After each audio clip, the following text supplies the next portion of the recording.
Right, so what we've got to decide, what you've got to decide, is what the fuck is happening here, okay?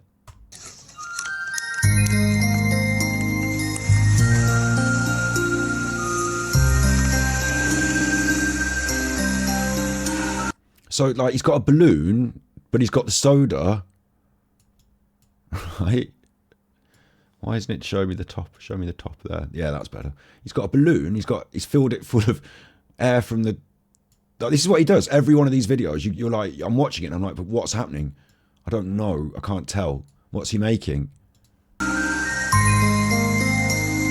And also, he's in the backwoods of China somewhere, apparently. He's like a mountain man in China, but someone's filming all this and editing it and putting it on YouTube. So is it one of these where he's like in the... They do these ones called... they do these like tribal builds or whatever, and they're like two tribesmen and they build a swimming pool in the thing, and obviously it's been dug out with a digger, and like, you know, they're not digging it by hand, so they've got more technology than they're letting on. But he's got the Coca-Cola, the Pepsi, sorry, and he's got the balloon. Now he's got a lighter. Hang on, that's going on fire.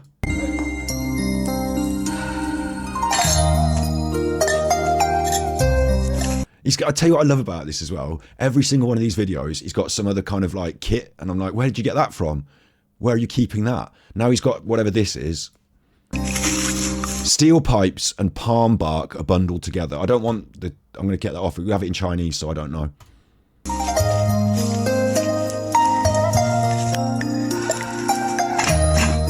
Right, so what do you think that is? What do you think that is? Yeah, don't believe anything that comes out of China. I've got some other channels that I watch that talk about fake Chinese food, but the joke is the channel's a fake Chinese propaganda channel, and they're doing fake propaganda about fake things in China, but the propaganda's fake. And anyway, this is fucking weird though. Yeah, Mark, you've seen it. The people who make underground pools. Yeah, that's all spelled. Yeah, exactly. Those ones, right? Those ones, I swear to God, there's been someone who's done a YouTube video about it. There's tractor marks. And like, if you look in the videos, you can see like tire tracks and stuff. And like, they've definitely been using JCBs to dig that shit out. Like, and who's uploading it to YouTube if they're out in the fucking rainforest? Like, who's editing it? Like, but yeah, look. Now we've got a wok, so we just set that up. I don't know what that is. Now we've got the wok. This wok he uses for everything. He cooks his dinner in it. That's whatever's been burning in that is there now. That's going in there.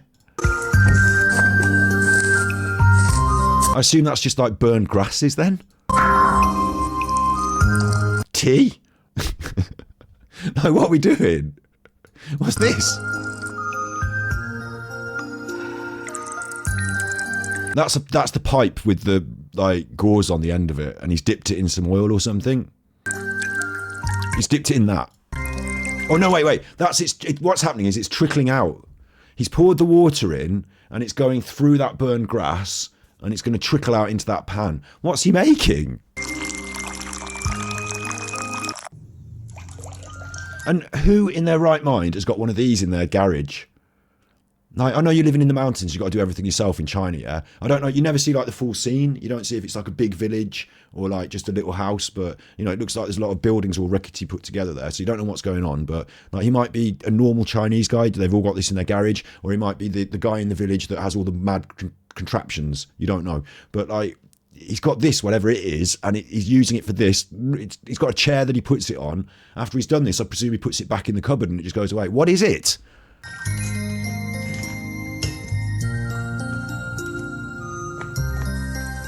Into the wok.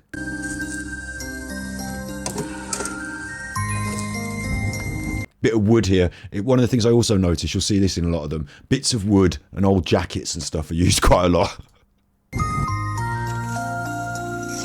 That's reduced down now. Remember we had a bottle of Coca-Cola and he was doing the balloon with the Coca-Cola. What's that with the Pepsi? What happened to that? It looks like he's making crack. It looks like he's washing down crack.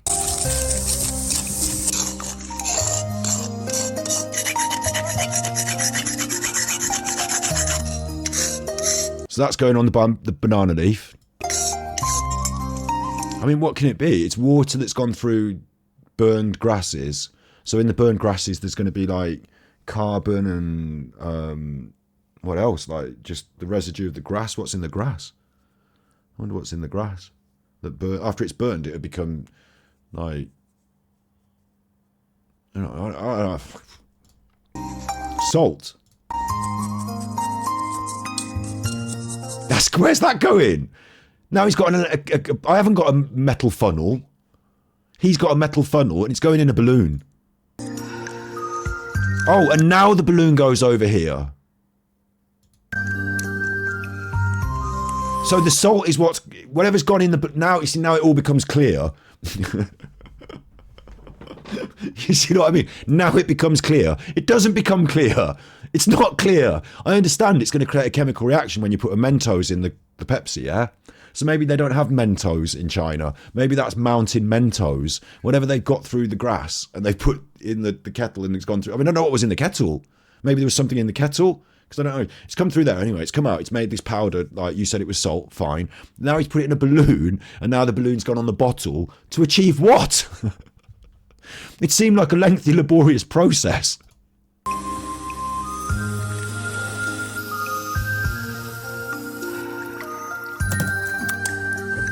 So he's put that in the Pepsi.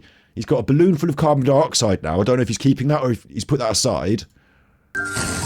He doesn't care. The balloon's been let off.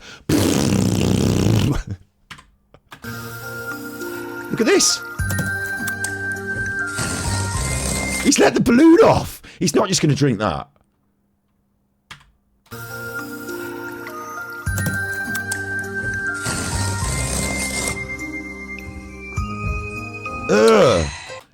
Flat Pepsi with burned grass salt in it. What? You've wasted your day. You could just leave the top off. I can see it's still fizzy. It's still fizzy. What was that? What was that? What was that for? That's got 5,000 views though, this has, so you know, but his shorts do much better. His shorts get like lots. So hang on, let me just check his shorts. I just check Lee Quicky's shorts. We're talking 50,000 views on shorts here, and these videos that I'm watching, that one's got 1.5 million views or whatever. So like the videos we're watching are collections of his shorts for people who like it on YouTube, like I do. But his shorts do really well, and you can see why, because you can't take your eyes off them. You have to keep watching, but you don't know what's happening. And at the end, you're going to probably watch that short a second time, because what is happening? I certainly did. I've ended up watching these longer form videos so I can bring them to you like this because I like it in longer form video. But like, I thought the longer form videos might give us more insight. They don't. Right. So that's hack one. This is Luke. This is Chinese Luke. Except he's successful. This is grass soup in China. How many have I watched? I watched a few, and then I watched one of his long videos. I realised what was happening, and I thought I can't watch anymore because otherwise I'm going to spoil it for the reacts, and I want to bring it to you. So then I switched to Gabe the Autistic. Gabe's really cool. Gabe's non-verbal autistic, but like he's learning, and it's a really interesting process. And they've documented it from when he was younger to when he's like, I think he's in his late teens now or something, early 20s, and like you know, you can see a progression, but. Okay, so that was hack one. This is hack two. We're starting hack two now. And this is... What is this?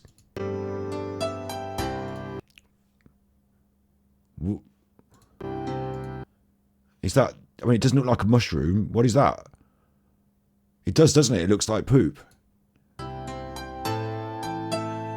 It's not collecting...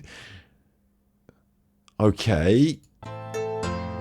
I mean, anything could happen with this, so I don't know. I don't know what it's for, so I'm going to reserve judgment till I know what it's for. But we're out at the wok again. There's no wok now. Okay, burning it on the fire is fine. You know, using it as fuel, that's quite normal. People use it as fuel. It's been used as fuel for ages. A bit smellless, but, you know, and you've got good firewood, so I don't know what you're doing, but yeah. He does look, listen, he looks really happy. He shaves his hair up there. I'm considering doing my haircut like it. He shaves his hair right up there. The only reason I wouldn't is because I'll never grow mine back again and I'm scared. This is the last time I'm ever going to have this hair. It's going to all fall out, so I better keep it for as long as I can. But he shaves his hair up there as well. He's got a really interesting haircut and he seems quite healthy. Maybe because of all this different stuff he's doing. Tell you what, he doesn't seem to go to work and like do a normal job. He spends all his time, from what I can see, doing mad shit like this. And I don't know if this is like normal in China. You know, I don't know if like normal Chinese people are out collecting the cowpats and whacking them on the fire as a standard thing. Oh, you're right, mate. Yeah, got your cowpat fire on, have you? Or if the neighbours are going, he's got his fucking cowpats on the fire again. Get those cowpats off the fire, you twat. Nobody needs cowpats on the fire. We don't do that round here. I don't know if it's normal or not, you know. Oh, we've got the coffee stream bot. I should alert you. The coffee stream bot is now working. Yay. But negative is that it keeps asking you to send me tips. So it's not me grifting. Coffee's doing it for me. Coffee's the auto grifter. And it wants it because coffee gets a cut. So I can see why they're doing it. But I need to turn it off because they're accusing me of being a grifter. Okay, this is unexpected. This is unexpected. Some of it has been used to fuel the fire. I do note that he's not moved away from the smoke. Like, you know how when you sit around a campfire, you get all the smoke on you and you smell of it? He's not moved away from that. In fact, now the other cowpats are going on the grill. Bearing in mind, I haven't seen this one, so I didn't know this was going to happen. Oh, no. No, no, no, no, no. No, no, no. You haven't washed your hands.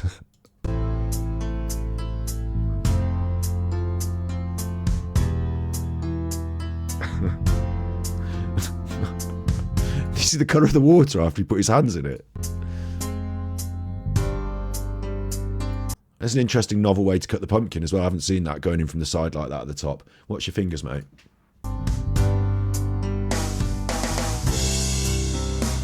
Okay, this is another thing I see him do a lot. He's got rocks that he has kicking around. And I think if you live in China, having the occasional broken breeze block is actually quite useful. They seem to keep them around for all the stuff.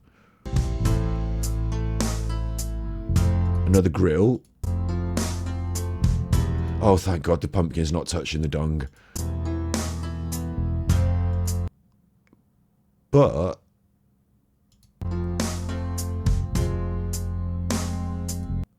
but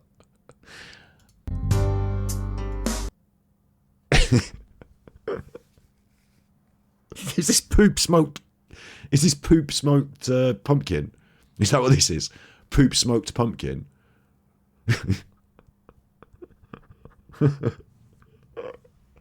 Could you imagine if you went to a restaurant and they in the menu it said this fine smoked pumpkin, smoked, you know, when it's like it's smoked in like applewood or like, you know, chicory or something. This dung smoked pumpkin. Surely there's some residue of poop on the food. I would imagine, because he didn't wash his hands and then he put his hands in that water and washed all the pumpkin in the water, so it's all just mixed in around it. And he's grilling it over the poop. There's poop on the fire. There's poop on the grill ahead of it. I wonder about the grilled poop, whether that ends up getting scrapped or whether that's on the plate, or is it just the pumpkin that gets ate? And why do we need to smoke it in poop? Like, aren't there other options? Like, you had firewood on the fire. It's like a choice. It's like a choice. Whose poop is it? We don't know. He's found it in the woods. I'm assuming it's an animal. It's poop soup. That's Luke's next step. Luke's next step, poop soup. I found this big old dog shit in the park. No point in wasting it. You know how much I like sausages? Well, here's my new recipe hack. But how are we doing this? Like, I don't understand why it would be a choice, like a good choice. Oh, that nearly went in the poo. Careful! For Christ's sake, man.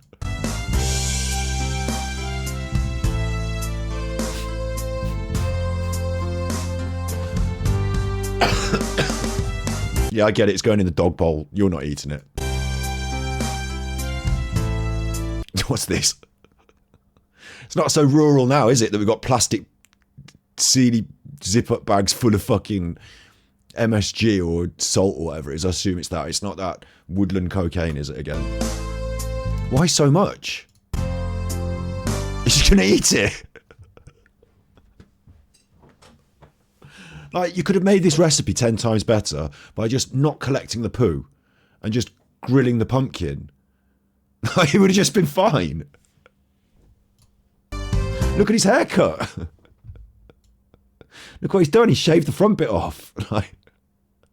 Is that a normal choice? Maybe other cultures are just too different. I love older cultures though, right? Listen, I'm not dissing it. I'd go out to China, I'd try all the food, you know, I ingratiate myself into the cultures. I went to Poland and learned Polish words.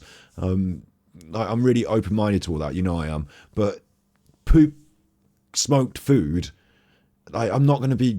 What would you do if if he served it to you? If you went there and he's like, come up to my village, it's nice to see you, you're staying with me tonight, here's dinner. And you're like, this smells fruity. What's this? And he said, it's poop smoked.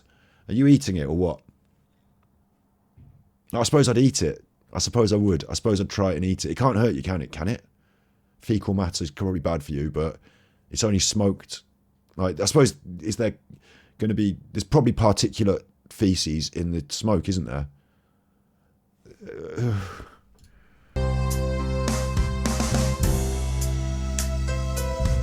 If it's about the immune system, I'd rather just eat nice pumpkin and then take one tiny tablet of poop. Just lick a poop and then eat the pumpkin. I'd rather not mix it in with my dinner.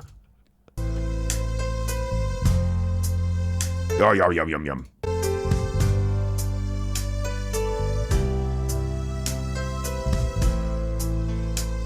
I mean, you can't just, maybe, I don't know about China, you know, I don't know, but maybe you can't just go up the road and get a Mars bar, so, you know, can't just go up Dylan's and get a Mars bar, can he? So he's really enjoying that poop smoked pumpkin. Sitting on a little stool outside as well. You're right, you can get a Pepsi. That's a good point. So what's he doing? Is this Chinese mountain food, or is this like some homeless hobo on the streets of, like, you know, Tokyo or something? Oh, wait, Tokyo's Japan, isn't it? What's a big Chinese city? Beijing. Is this a Chinese hobo on the streets of Beijing, and some nutters filming him on their iPhone when they go to work?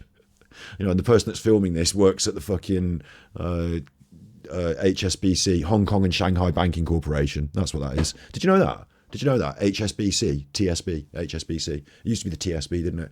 HSBC is the Hong Kong and Shanghai Banking Corporation. Did you know that? But yeah, those people just film him on their phones when they go to work, give him 20p. Oh no! What's for dinner? You've got all that corn up behind you.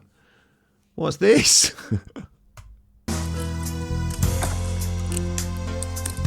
I mean, I'm not against eating a cactus. I know they do it in Mexico. Cactus is quite a common food. It's a different kind of cactus. It's quick scrape, and they just like use it in a lot of stuff actually. But like chuck it on the grill, scrape. But like with this, it looks like an awful lot of hard work, doesn't it? He goes through a lot of. I mean, he's getting loads of video views, so he might as well. But like, he goes through a lot of hard work just for like a simple dinner. I don't think that's expected of rural China. I think he's making it harder for himself here by selecting one of the most difficult things to possibly peel and eat.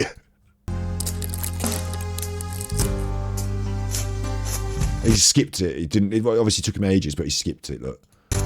You don't know he doesn't do that in 3 sittings. He might leave it for a bit and come back to it after he gets bored. But now we're cutting this up.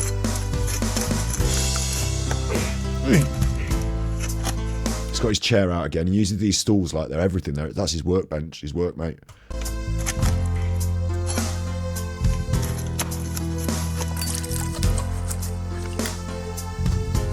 It's going on a stick.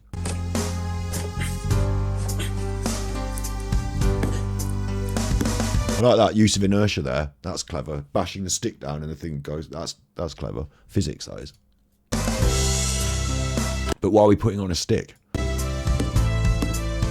I'm a bit confused, actually. I mean, as I say, these videos follow the same pattern for me. I don't know what's happening until the very end, and at the very end, I'm still left in the dark sometimes.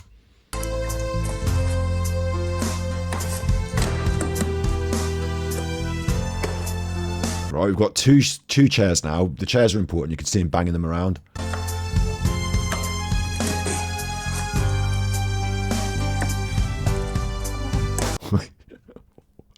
What?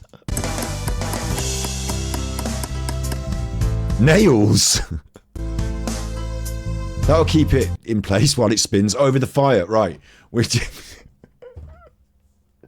spatchcock spit roast cactus for dinner tonight then, over the fire. Why'd you have to cook it like that? Why can't you just cut it up like other stuff?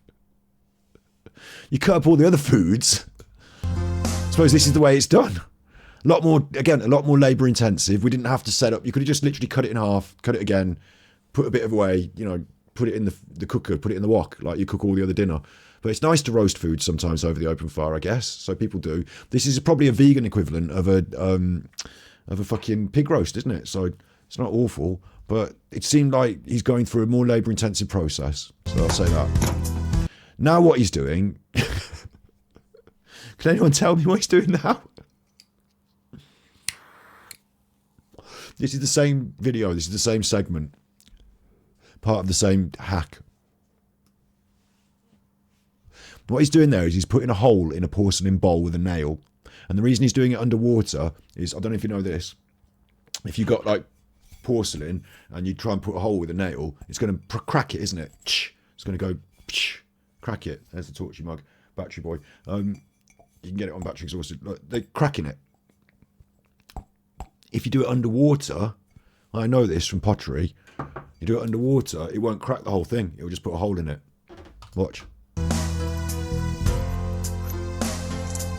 So now we've got a bowl with a hole, going to be hung on a pole. And we're going to pour, I assume it's oil. I don't know. I assume it's oil. Like pretty rustic looking thing of oil. We're going to pour that in the bowl with the hole, so it's going to go through the hole.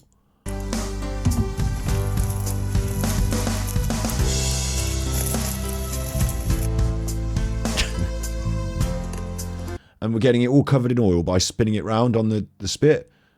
So again, I think this is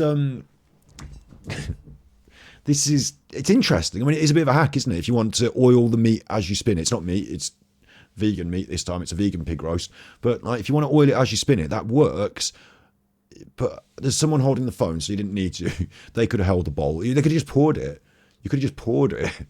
Like, you're sat really close to it. You could literally put it in the bowl and just pour it on when you spin it. Like, pour a bit, spin it, pour a bit. You didn't have to smash a bowl up, and it's not really a hack. That's an extra part of the labour intensive. Like, why did we do that bit? Okay, I'm going to accept that he did it, and the bowl is now broken and ruined, or you can use it next time you need to use it, but like, I'll accept that he did it and ignore it. We used the chopping board as a piece of wood.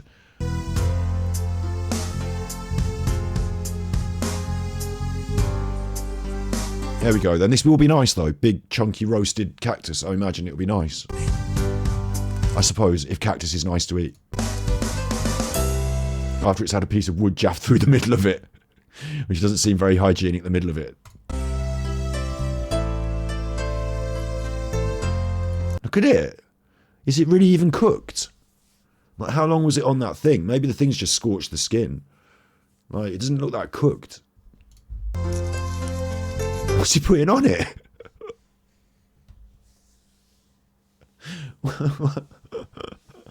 Luke's going to move to China and just do all this mad shit. Luke's going to be the Chinese version of this, sat in the park in Manchester, making soup out of... Like, look, he's poured a crushed up bag of crisps on it, or some chili flakes or something. And he's going to eat it. That noise he makes is when he likes the food. I assume. He makes this noise. You ready?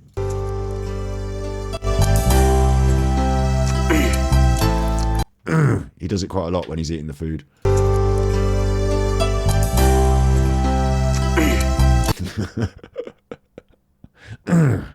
Yeah, I think it means he likes it.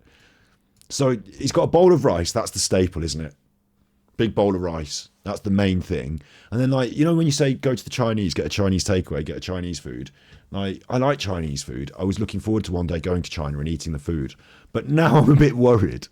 I'm a bit sus. Because he didn't do much to it. He just took it, scraped it out and put chili flakes on it. Where's all the sauce? Why didn't you just cut it up and put it in the wok, like, and cook it like dinner? It's not that good. It's just raw cactus that's been roasted on the outside a little bit.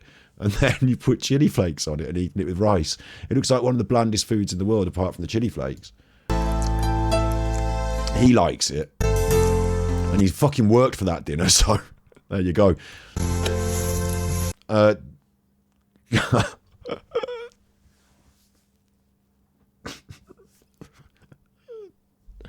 Pine cones in a pot.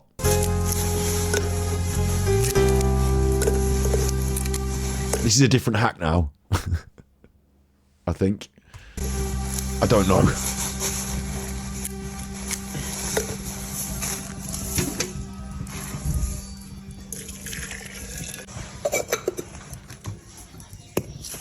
Okay. Let's get that started for later. Pine cones in a pot of water, baked in the fire. Flowers. So my guess is this could be food. Flowers are edible.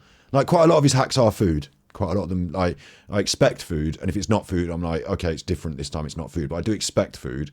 On the other hand, you know, fragrance, pine cones, water. Maybe we're making a perfume.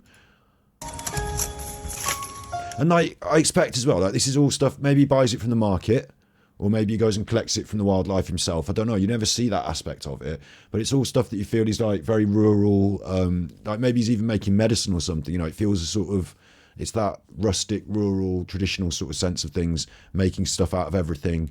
Everything's got its purpose, sort of thing. Although he might, I don't know. He might not be an expert in that, and he might just be eating roadside flowers that you can't eat. I don't know. Yeah, foraging. It's got a real foraging feel, doesn't it? But like, I can't trust that he's actually gone and picked that. If he's foraged it, then you've got to go out in the woods, pick all the flowers, come home, strip them all off the things, do the like. It's everything he does is labour.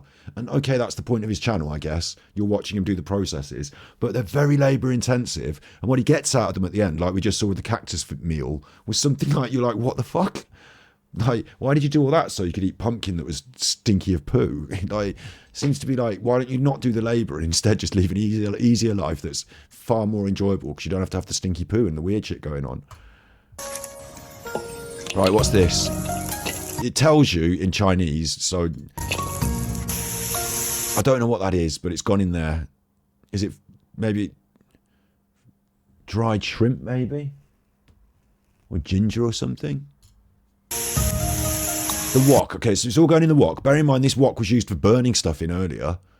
The wok gets used for everything. Cashews. It could be cashews. Yeah, I think a lot of the food seems to be vegan, but then he does sometimes eat like a proper animal. So we're getting that sprinkled on as well. I think it's MSG, not salt, but it could be salt. So it feels like this is going to be food. That's...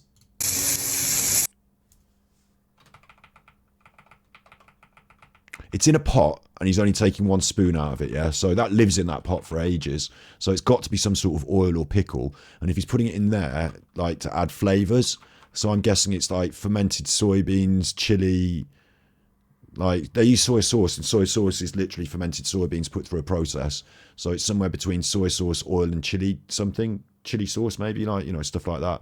Beans, yeah, like, soybeans to add this umami flavour, like a fermented soya paste thing. It does look a bit like vomit. Like, I was happy with the dish already. Nuts and flowers looked interesting. This hasn't... I mean, maybe this is the be-all, end-all taste that, you know, all his food tastes like, and it's great. He probably uses it a lot in his cooking. It's like having it in your kitchen, isn't it? Like a regular thing that you put in your cooking. So it's probably quite tasty. 2 scoops. And then the lid is a brick and a bit of paper. So the hygiene thing, like... I know we're on the streets of China or whatever, but like the hygiene thing... They don't even have proper lids on the pots or anything. Like, things will get in there.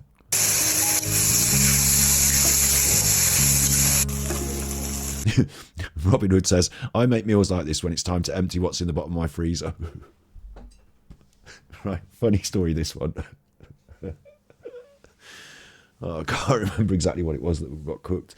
Funny story, though. I can't remember exactly what it was that got cooked. Mum used to make these batch dinners for Nan, and we used to batch them up and we took them to her house and put them in her freezer. Then when she come to live with us, you know, we carried on doing it, batch cooking. And then like when I was looking after her, when it was like just me and Nan, like because weekends mum would go to see a boyfriend and stuff sometimes, or like when we did the COVID, it was difficult. But then when we got the bubbles, like she got some time away and she got to go away, and I stayed with Nan a bit. Like the meals are in the freezer, yeah. So you take them out; they've got a label on them. You put it in the microwave, you cook it, she eats it. Job done.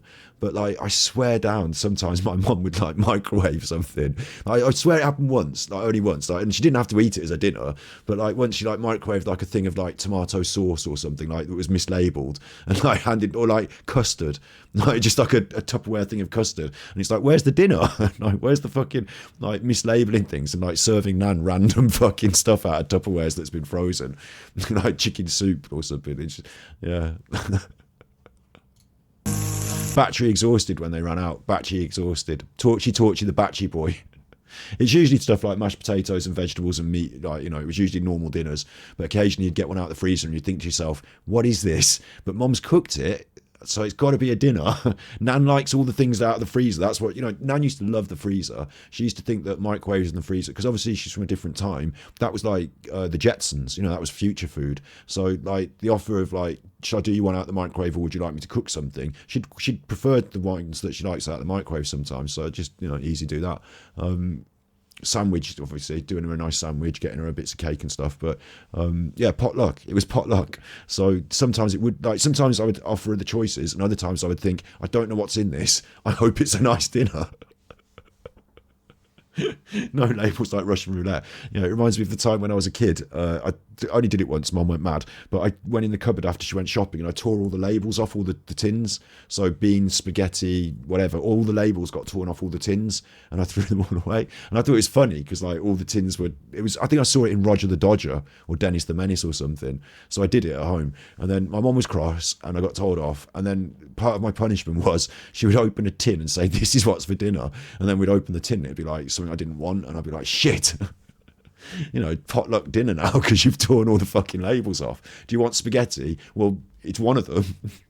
No, it's beans. That's dinner. Like, do you know what I mean?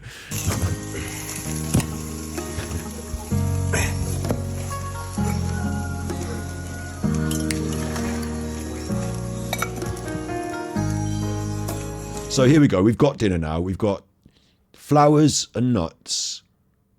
What was the... And the pine cones are just a cup of tea.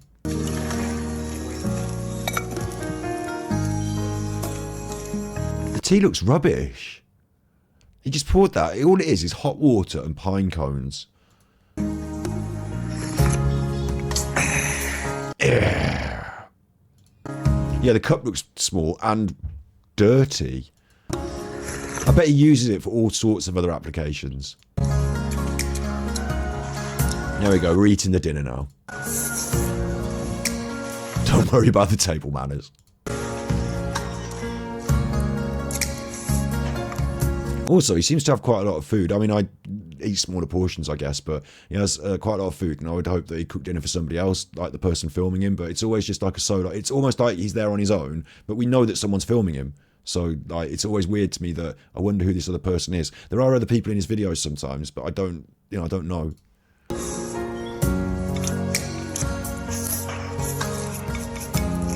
He likes that though, that's all gone. There's the noise.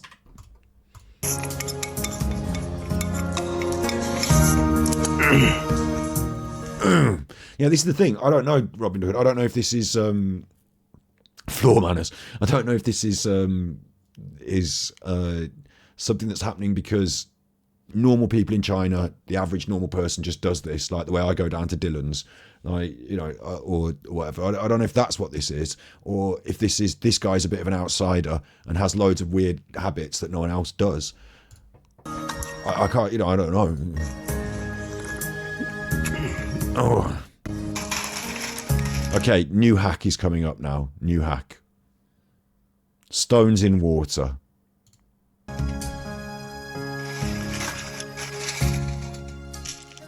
Wash the stones. I'm following along. Stones in bag. Drying the stones. Because that was a piece of hung up stuff that was there to dry. This is stuff that's hung up to dry. Drying the stones. What's that?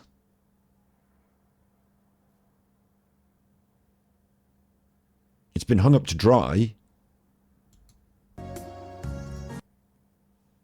It looks like a piece of turf or something.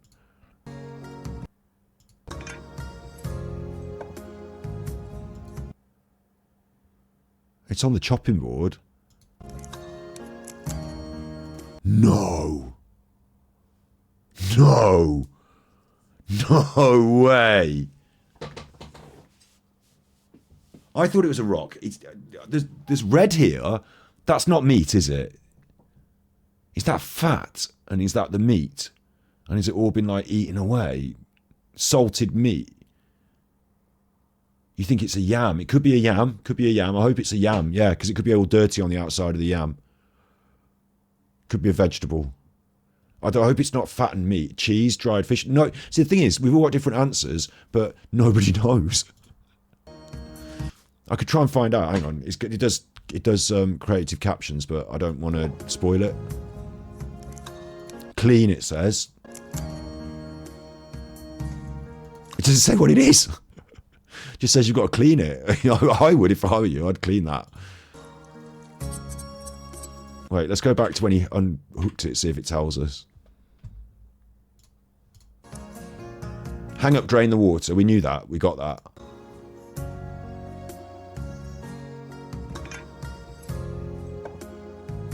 It just expects you to know. Clean. Oh, good. Scrape it off. No, it does look more like a vegetable now, doesn't it? Like, but what is it? A vegetable that's like that size that he's got all hung up? A yam? Look at the size of it. The shape of it. It's weird. Keeps it up there, look. It just keeps it up there. On the wall. Just goes back up on the wall. He didn't do anything to it after he cut it. Just put it back up there. This is a palm. I know what that is. I can recognise it. They use a lot of palms out in Asia. So he's getting the heart out of the palm. Edible.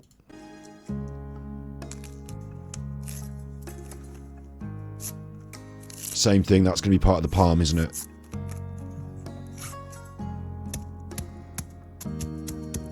Smashed up palm heart. That is edible. It's got a lot of carbohydrates in it. If you're out in a survival situation, you see palm trees, you're thinking, good. If I've got, you know, obviously they're a bit tough on the outside, but if I've got inside them, I can eat that. I forgot about the stones.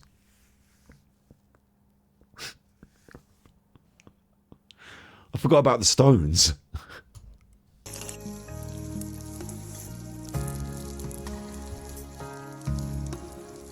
We know what... Hey, wait.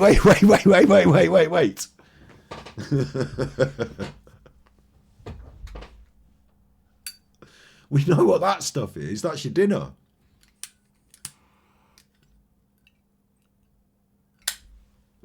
That's your dinner. That's the paste you put in your dinner.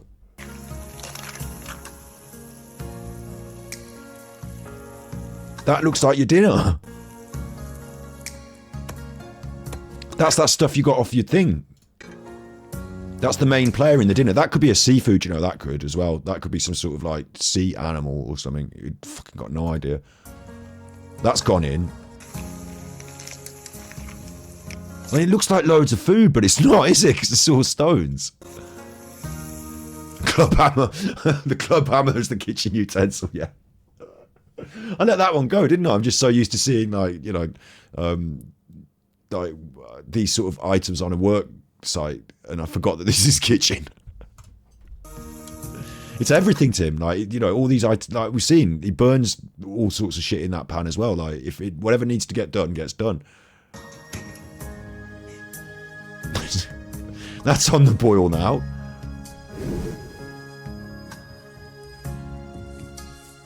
Put that back. You're just going to eat it. Obviously, there's edible things in the pan. What about the stones?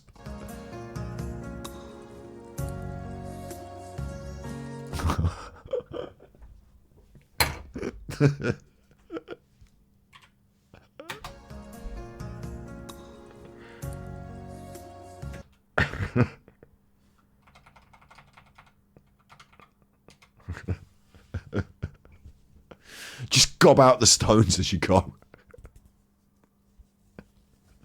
My daughter used to, sorry. Toffee says, my daughter used to chew gravel when she was a toddler. Was always having to stick my finger in her mouth and pull gravel out. She chipped her baby teeth doing it. Thankfully, she grew out of it. That must have worried you, actually, because you can choke on stuff, can't you? Or kids can, do you know what I mean? But, like, yeah. Do the stones keep it cooking in a special way? That's a good point. That might be that. It might be that. But he put the flavour on the stones. I suppose you'd want to impart the flavour to the food. Maybe it's cooking stones. Maybe they're cooking stones? You've got a wok. You've got a wok, though. Like, do you need the a new way of getting stoned? Now, again, I think of these things like if you ordered it in a restaurant and what would happen. Now, if you saw it on the menu, like list of ingredients, but it's lower calorie. It's definitely low calorie because you're not going. There's no calories in those stones. All you do is suck them and spit them out. Stone cooked, stone baked pizza, yeah, with literal stones all over it. Gravel pizza. Like, what are we doing here? How are we living in this world? You had to spit that one out. It's going to ruin your dinner. You can't eat that. You're going to ruin your dinner. No, you're going to chip a tooth or you're going to choke. No, you can't. Very selective over what he chooses out of that wok now. And it looks like there's loads of it, but as we've seen, it's not. It's just loads of stones. Like, how are you going to... I suppose you have to suck it all off the stones. That's how you're going to do that. You've got no choice, have you? Do the noise. Do you like it? He doesn't like it yet. He hasn't done the noise. He didn't do the noise. He's not that interested in it. Next hack. Next hack. What the fuck is this? Do you see what I mean as well? Like, he's got all these things in his shed. Like, who has one of these and what is it? It's being cooked in the wok. So, I don't know. But who has one of these and what is it? He has one of everything. That's it. Got that boiled up.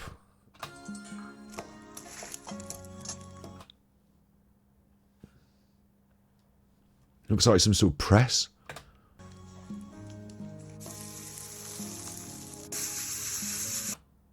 Don't. Wait.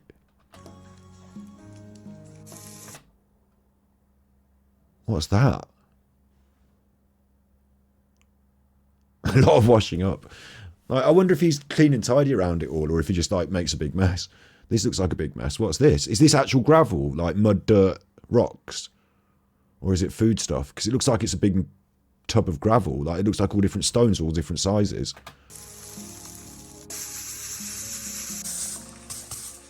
He sieved it all. They're stones. That's gravel. Whatever it is, he's got a shit ton of it. So it can't be expensive. Yeah, it's just gravel. It's just stones, isn't it? It might be river gravel. It might be from the riverbed. It's going in the wok. But only the really fine sand. My guess is that's from a riverbed, because where are you going to find gravel like that? You're not going to dig it up out of the ground. You're not going to be going and stealing it off people's drives. And it forms naturally as like sediment in the bottom of rivers, doesn't it? And so if you dig shovels up of it, it'll be relatively clean from the riverbed. Plus it will have this sand, like, you know, I'm thinking that's riverbed. But that's going to be sand, essentially. It's going to be silica. It's going to be like tiny, tiny little stones like sand.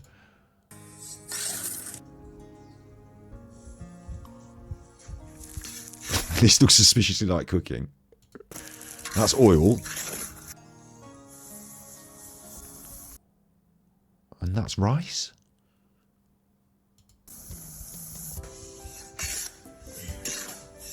Okay, I know that, listen, I know that you can do this I've seen it in Arabic things. Arabs, where they don't have any access to, like, they cook in the sand. I've seen them do coffee where the coffee's in the cup and they put it in the sand and the sand acts as the conductor of the heat. But I've seen people do popcorn like this. I've seen people put kernels of popcorn, and obviously it pops, but it's covered in sand, and you have to sieve it off.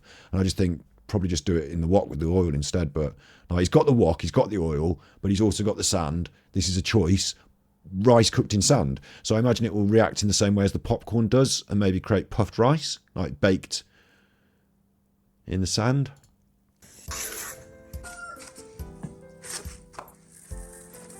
He can't eat the sand. Yeah, look, he's sieving it off. And that's what we're left with. Rice that's been cooked in sand that's really hot. So it's like a different kind of texture of rice, because you're used to eating so much rice that's boiled. That's going to be like Rice Krispies. It's not going to be exactly like Rice Krispies, but it's going to be more like Rice Krispies than cooked rice, like in a pot. But there will be sand on it. Like, honestly, like, he's sieved it off, but, you know, Gordon Ramsay level, there's going to be sand on it.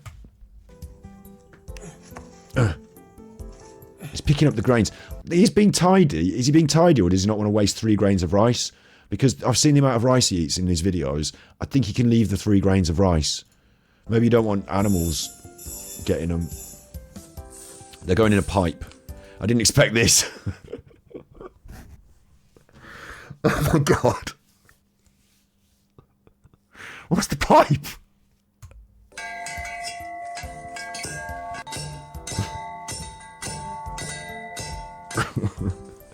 You hear that banging around, right? Wait.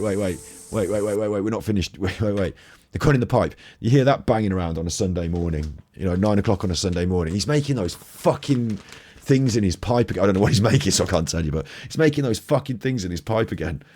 Like, what? He's making things in the pipe again. Oh no. The rice thing in the pipe. Not again. It's Sunday. Mate, stop it with the pipe. Stop banging the pipe.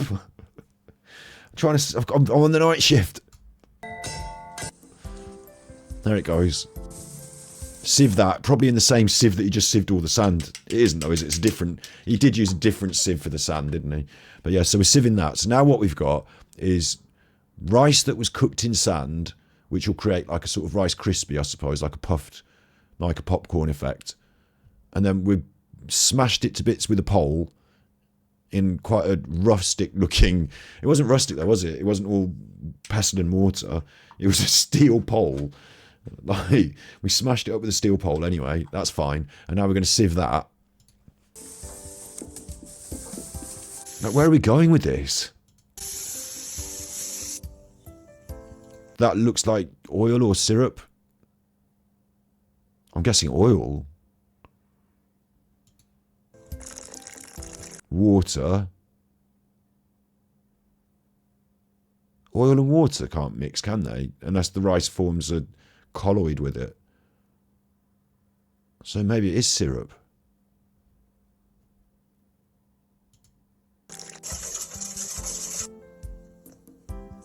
Syrup. In the rice powder. Okay, wait. There's what they can do. You can get honey and you can put it in, is it powder? Powdered sugar?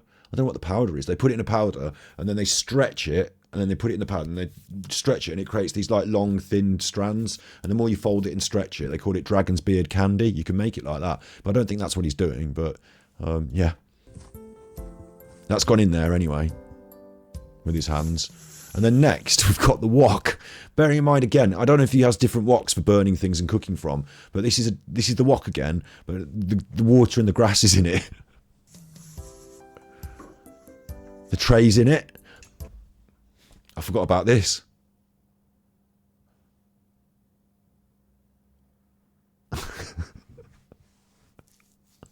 I forgot about that.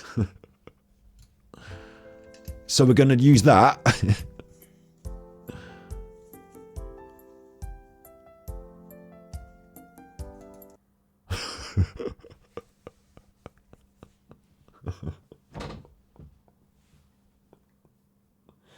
What have we made?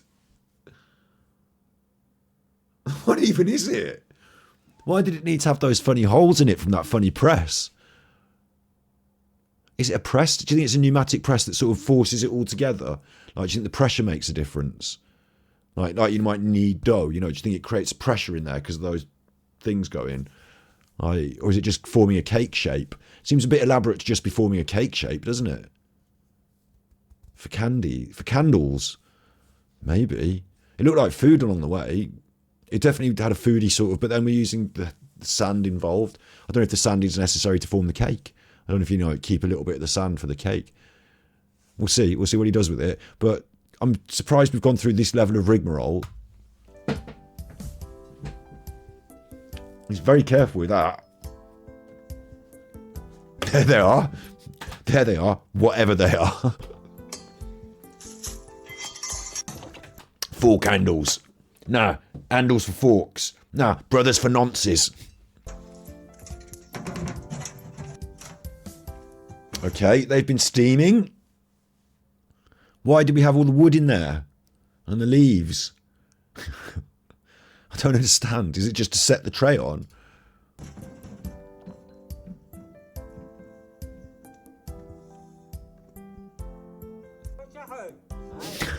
It is food. It is food. It's just... It's only rice. And maybe some sugar then, yeah? Maybe that was... Do you think it's sugar? Do you think... What was it? Do you think it was oil or do you think it was syrup? But it's a rice cake. Like, this other dude looks really happy about it as well, yeah? It seems like a lot of effort. Listen, I'll tell you what. A lot of effort for a fucking rice cake. You cook rice every day. You got bowls and bowls of it. Just get that rice and patty it up into a cake and just fry it. Rice cake. You put the rice in the sand. You had to sieve the sand. Then you had to get the sand out of the bucket, out of the river. Then you had to sieve the sand. Then you had to sieve the rice. You had to cook the rice. Then you had to sieve it to get it out of the sand. Then you had to smash up the rice in the pole. Then you had to get the rice out the pole and put it in the sieve again. Sieve it through again. Then you had to take all that stuff and mix it up with the oil in the water or the sugar in the water or whatever it was. Then you had to get the big stick, which you had to boil up earlier, which I assume was to clean it, disinfect it. You got to get the big stick pole thing to squeeze into it to make the cakes. And once you've done that, you put it into a wok with water and leaves to steam. And finally, they're ready to eat. It just seems a waste of your time because it's a fucking rice cake and you eat rice every day and it's just there in your bowl, already cooked. Use the leftover rice.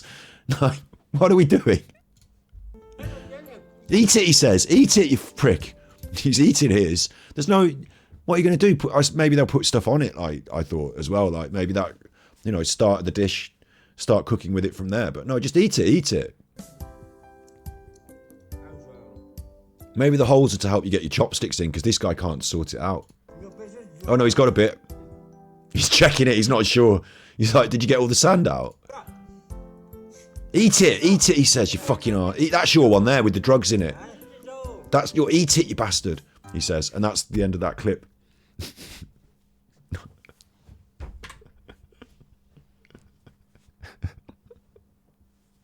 Eat it, you prick. Yeah. It's like, I'm on YouTube. Show everyone. Eat it. He's like, because this guy was picking at it and going, I'm not sure about this. Are you sure these are edible? I'm not sure this is what goes on in China. I'm not sure this is the first time anyone's ever done that. His mate might be saying, I've never seen anyone make these before. What even are they? Is it traditional rice buns or something? Like, would you... Here's a better question for you in chat. Would you eat this? If served this, having seen the cooking process, are you interested? I'm going to say no. I'd rather just the boiled rice for me because you put all the sand. Okay, it was washed, was it? The sand? I don't know. And then after that, the other thing that I didn't like was the smashing it up in the steel pole that you had in the garage. I just think that was a bit unclean. A bit maybe, potentially a health hazard. And then we put it with that machine looked like it had oil in it. Looked like an oiled piece of machinery, pneumatic press thing. I didn't realise it was for cooking. So we've had those 3 things that make it a bit of a health hazard risk. And then on top of it, it's just a fucking rice cake. How much sugar could you have put into? I mean, maybe I've got this wrong. Maybe the syrup component is the main bit and the rice cake just creates the structure. So when he presses it in that thing, it's like a glutinous, syrupy cake that they're eating. Like maybe it tastes like a sponge cake. Maybe it's that. But oh, really? You need tomato sauce? Yeah, this is what he's produced 1, 2, 3, 4, 5, 6, 7, 8 cakes, admit Audacity. And what he's had to do, like, and the washing up. You said about the washing up earlier. In this, you've got to wash up a pneumatic press, 3 sieves. It's just a waste of everyone's time. His mate doesn't even want to eat it. He's like, "Are you sure you've done this right? They didn't look like this when my mum cooked them." Like, they're arguing over it, and he's not having it. He's looking off camera at somebody else, like, who's you? Why did you put this guy in my video? He's shit. Right, next hack. Can anyone guess? I've actually seen this one on the shorts, so I know what's coming up. I think. Well, I've seen one aspect of it on the shorts. Can anyone guess what he's going to do here?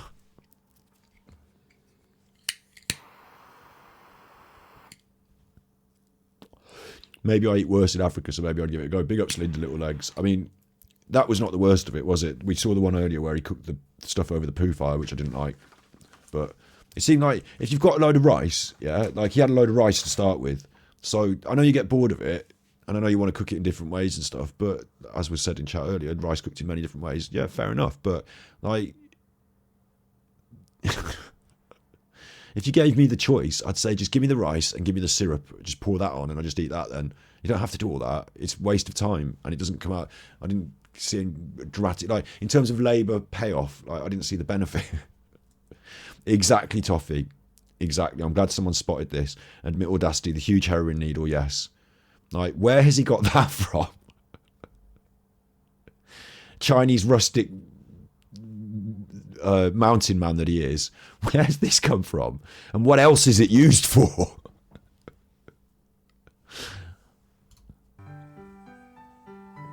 Little bowl. I'm sorry, what?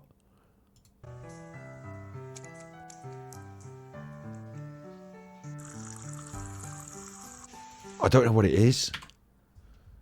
Captions. Fill the bowl with alcohol. So he's got a syringe full of alcohol. A giant one. Why? Why in a syringe? Like, why is it in a syringe? Oh, I love it when he uses the giant big knife, right? And the small item. I was always taught in kitchens that a knife fits the job. So, like, if you're going to use a giant big cleaver and you're going to be cutting up small little delicate things, you might cut your fingers because a knife is appropriate for the right job. I assume in this situation it's the machete for everything. But watch your fingers, because...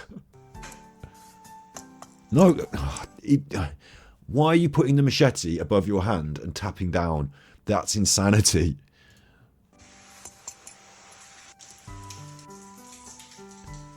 Right, so we've got a bit of stick. We've made, with the machete then, we made a bit of stick. And the stick's going to hold the cotton bud. They are horns. Polish the horns. Are we getting there yet? You obviously know what's going to happen now, don't you? Like, what?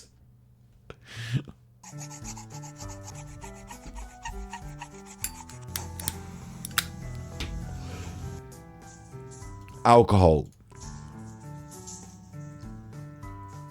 That'd be like sterilizing if you swabbed it on. It's on fire, so it will burn. We're burning the inside of the horns.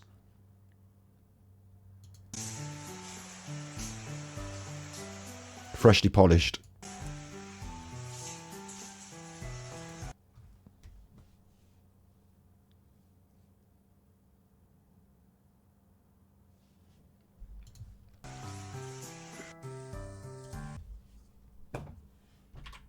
That's the hack.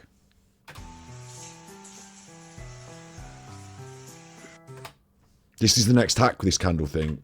This is the hack.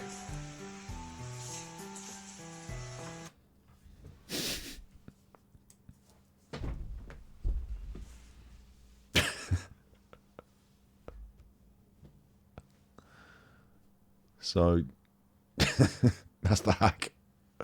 I imagine it might work like cupping.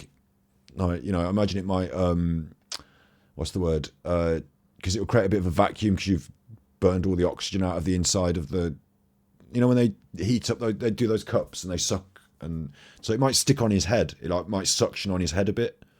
Is the only thing I can think would happen. Or it might be quite hot.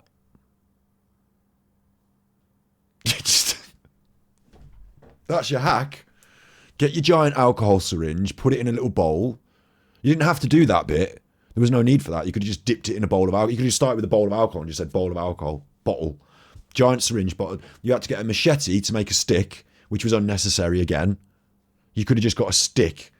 You've got the cotton, dabbed it in, and you heated up the horn, which you polished. Again, how necessary is the polishing of the horn? I suppose you want it nice and smooth to get it on your head. There's the hack. Big ups, Kelly. Here we go, look. This is the next hack, but he's incorporated it into the last one by showing you how like this works. I don't know why he does this, but this is the start of the hack, but it's the end of the hack. It's like where he shows you the end product at the start and you don't know what the fuck it is. Ready?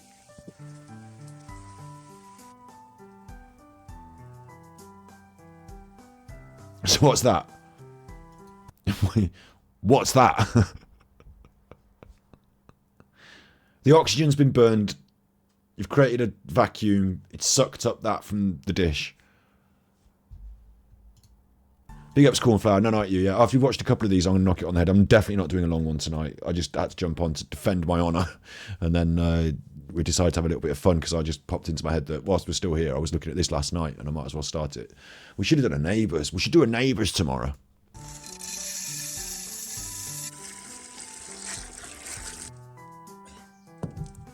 Whoa, okay, so we're into the hack now, we're into the thing. Whatever that is, this, I recognise because I'm a vegan, that's soybeans. And that's water, I think. And it's full up in the pot. I'm putting the big wood on it. The big hygienic wood lid. I'll come back to that. Look at them. Look how they've soaked up all the water, look. So dried soybeans are now rehydrated soybeans. And he's got a lot of them. Wood. I recognise wood. It's the big wok again. It's the big wok we use for burning up things that we don't want to eat or we might eat. I'm not sure. Wet wood. That can't be useful.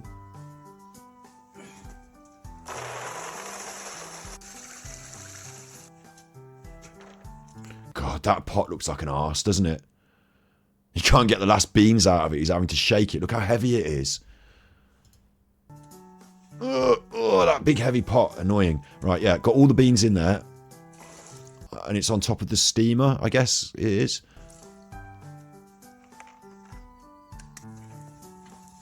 Steamed beans. Happy with that.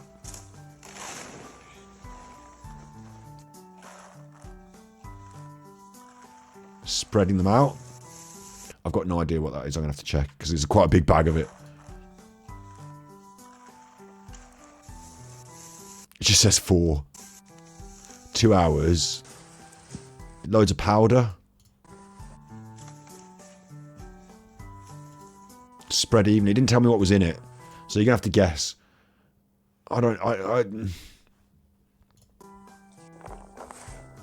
Powdered beans.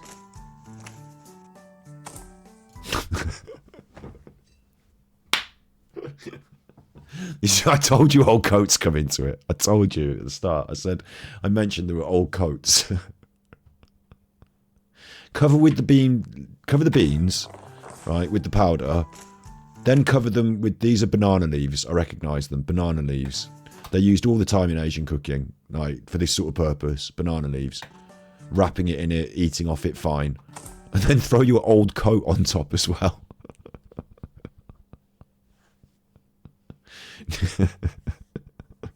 Just to put off the neighbours, I guess. Just why the old coat? Does it weigh it down or something? It's just the worst thing I've ever seen to go on a food item. Assuming we're going to end up eating these beans. Like, why have you put your old coat on there? Do you wear? I've seen him wearing that coat in some of the videos. The wood. Okay, leave that for a bit. Come back. That's been sat there with wooden... I can see an insect moving around. Look, as I go slow, slow, slow, just here, there's an insect moving. Watch. You see it? See that little insect there? Might just be a fly flying around, but, you know, any sort of food prep that involves leaving it outside for ages, basically just covered with banana leaves and a jacket, I just do worry about it.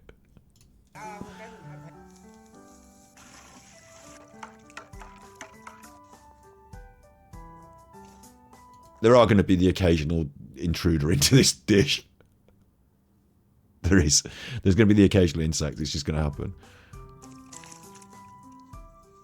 I don't know how long he left them, but someone mentioned fermenting earlier, and it does occur to me that like fermentation of soy is like basically the fundamental for most stuff out there. So there we go. That is, look, that's it, isn't it? They've left that out in the warm sun with a lid on it to ferment, haven't they? Whatever powders has gone on and whatever process, in the end, it's all been left in water just to go through that. Maybe it was a yeast powder or something. It could be yeast and sugar, couldn't it? Like to help aid that fermentation process. But it looks like we're getting fermented soy, which I would basically say is like soy sauce. Yeah, the occasional insect is just a little bit of extra protein, that's true. And potentially life-threatening bacteria. See, I recognise that technique as well. By pushing the basket in, it's like filtering it, isn't it? It's like the basket does the filter, you scoop it out of the basket. Bit strange, because like I would expect this to be poured through some sort of sieve or filtered with the amount of sieving and filtering he's done, because you're going to have loads of it left in the pot, I guess, at the end. But maybe you start the next batch with a bit of the old batch, if you're fermenting. So maybe it's about like a sort of ever-living soya pot that is replenished and like in this way. But yeah, we're scooping it off and it's then getting filtered one more time through coconut husk. And we've only taken a little jar, look, so that big thing will stay there and ferment for longer and just be the ever-living soya pot. And this is how we get soy sauce, which is a massive staple, isn't it? So they're going to be using a lot of it, so you're going to have that going the whole time. So that's soy sauce. I don't know what was going on with the beans getting covered in the powders, but my guess now is it's probably yeast and sugar to aid the fermentation process. And finally, we get a repeat of this shot. Nanite Robin Hood. Thank you everyone for being here and like, you know, being supportive. I don't want to cause schisms and drama to create like, you know, support. I don't think that's the way to go forward. But thank you for being supportive. Nanite Robin Hood. The final part of this is I don't know why I brought that up again actually. It's got nothing to do with specifically Robin Hood, just thank you for being here tonight. The point we're going to make here at the end of it is maybe something about viscosity. I don't know though. Like we've poured it into this dish. It's soy sauce. We know that now. We've got a candle. And we've got a jug.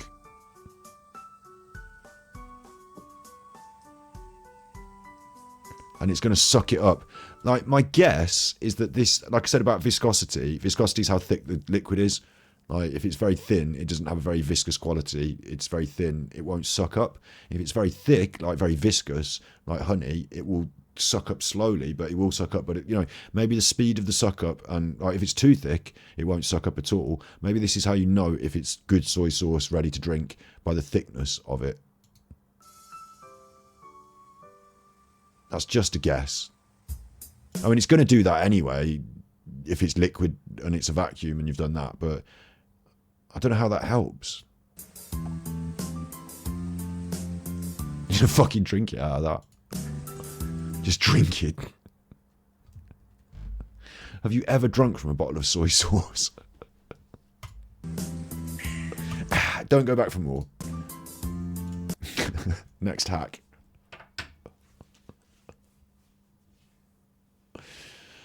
Where's the syringe? Yeah, what's it used for? Why is it in a syringe? Does he inject it into things? Pure alcohol. What's this now? He's growing crystals.